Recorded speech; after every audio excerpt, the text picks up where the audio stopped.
Great to have you with us here on the John Fredericks Radio Network, trucking the truth across America. I am your Godzilla of the truth. Want to keep it right here. Great to have you with us at the FAIR conference. It's going to be a lot of fun because with us now is Congressman from Louisiana, Clay Higgins. He's unscripted. He tells it like it is, just like me. We're going to get along great. Congressman Higgins, Louisiana, great to have you with us, sir. It's wonderful to be here, John, and thank you for having me. It's my honor, sir, to have you with us. And let's get right to your Tigers with an absolute clobbering last week. They're for real. Yeah, the Tigers are for real. The game last weekend was quite encouraging as an outlook for the season, and we love our Tigers. Those are respectful young men and an incredible coaching staff. We support them, we love them, and our UL football team in Lafayette's doing great too. So we have a hell of a college football tradition in South Louisiana, and I'm well invested in that. Well, I tell you what, I picked them last week. I said, whenever you can get 3 points at home on a Sunday night because you got a holiday Monday, I said, that place is going to just rock like crazy, and you're getting 3. So I thought that was a phenomenal opportunity. But, I mean, that game was never in doubt. It was never in doubt. Well, listen, South Louisiana, we're accustomed to dealing with hurricanes. I mean, I don't think Miami was prepared for that offense that they saw on that field. Tigers took it right to them. Okay, let's get to the NFL. It opens weekend, New Orleans. What do you think of the Saints? Well, of course, I love the Saints. I was born in 1961, and I grew up watching the Saints. They were born in 68, I believe, and so I grew up. I cut my teeth on NFL football, following the Saints all through the years, been a big fan. I wish them well, but I won't be watching the NFL until they resolve their issues with the flag. Okay, so let me just get this straight. So because of some of the players kneeling down, both of us are football fans. I'm a Titans fan. I'm going to still watch the games, although I'm upset about it.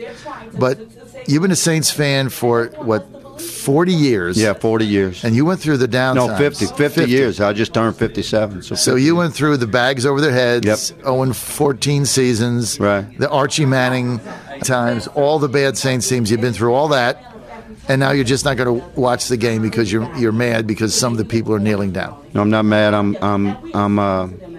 I'm injured in my heart that these young men would disrespect our flag and everything it stands for in that manner, and it hurts me that I've lost the NFL. I love the NFL, man. My Sundays were built around the NFL. As a cop, every other Sunday you're generally working, so I missed a lot of NFL games through the years as a police officer. But I really look forward to those games. My wife, my son, and we would really enjoy the games. We'll get friends over, just like a lot of Americans. And the fact that these young men, these millionaires, would disrespect our flag the way they have. And not that they did that. They have the First Amendment right to do that, but we have the First Amendment right to respond to it. And it's beyond belief to me that the NFL is allowing this to move forward. If I was a head coach, they'd kneel one time. They'd never wear my uniform again. Never, until they're prepared to respect our flag and everything that it represents. They would not wear my uniform again. So I wish the Saints well. I'll watch them again if the NFL gets that worked out. You're out. I have a lot more Harley time. I have a Harley Davidson, and Sundays have changed for me now. Now Sundays we look forward, if it's good weather, decent weather, my wife and I climb on the Harley and we roll out. And guess what? We found some real enjoyment once we escaped the bonds of the NFL on Sunday. I do miss it. I want to come back to it. But listen, I didn't leave the NFL. The NFL left me. We're with Congressman Republican Clay Higgins from South Louisiana with us here. And Congressman, so what do you think of the Colin Kaepernick ad for Nike? What did you make of that whole thing? Well, I wear Under Armour shoes, so it doesn't matter to you. They're better shoes.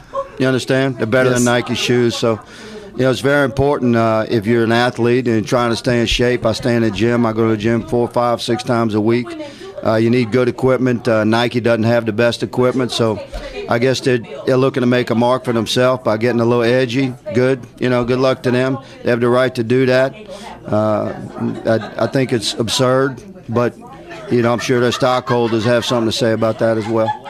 Congressman, what did you think about this op-ed in the New York Times, this gutless weasel rat op-ed by somebody that says he's a senior Trump administration official, doesn't put his name or her name on it, and puts this out, trying to undermine the whole thing?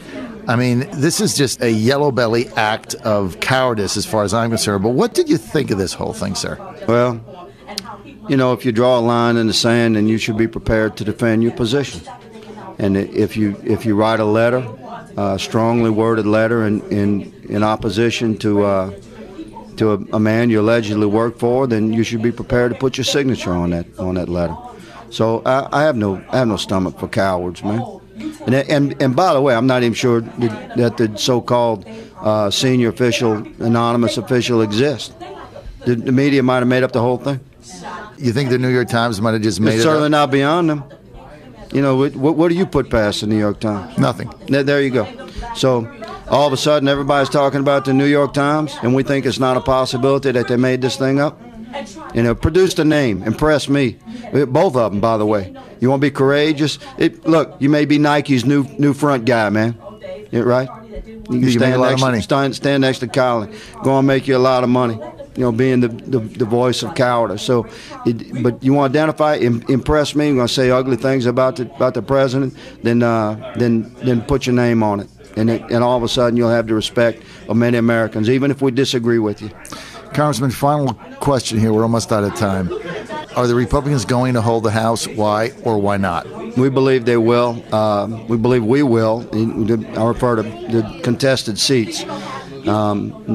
My people tell me that we could lose 8 to 10 seats, maybe 12, but still maintain a majority and pick up 3 or 4 seats in the Senate.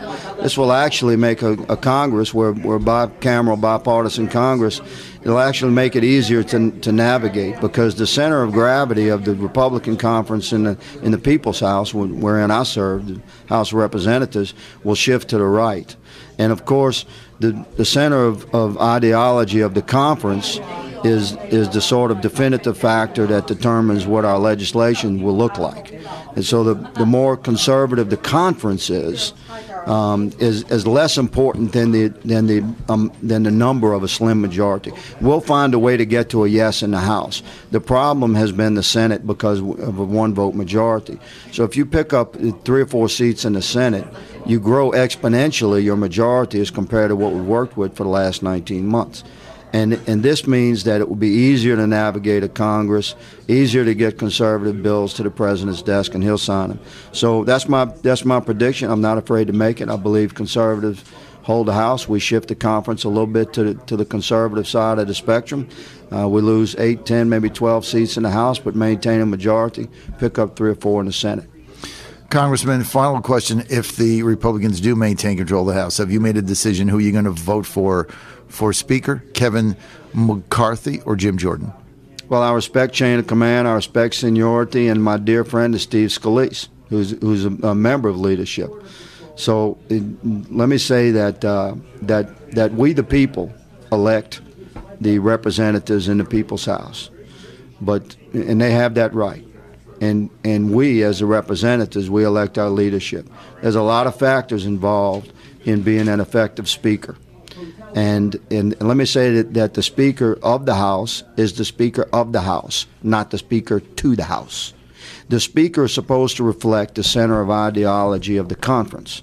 Therefore, the particular ideological beliefs amongst the Republican spectrum of the Speaker himself is less important than the ideological center of the conference. You understand? Mm-hmm. So the purpose of the Speaker is to reflect the center of ideology of the conference and move those bills forward. And so you need an effective speaker. You need a man that or woman that when they enter the room, mm-hmm. They have a command presence. They're able to bring calm when everyone else has lost their mind. So you need certain qualities in a man. And we have a couple of good guys that are contending for the spot. I have a deep respect for my colleagues. We'll make that decision at the right time in the right way. My own decision will be made from bended knee. Thank you very much, Congressman Clay Higgins, South Louisiana. Thanks for being with us. Good luck in your re-election. And you're such a good fit for us. We need to turn you into a regular guest on the John Fredericks Radio Network, sir. Thanks for being with us. Thank you, sir. God bless you. Appreciate you having me on.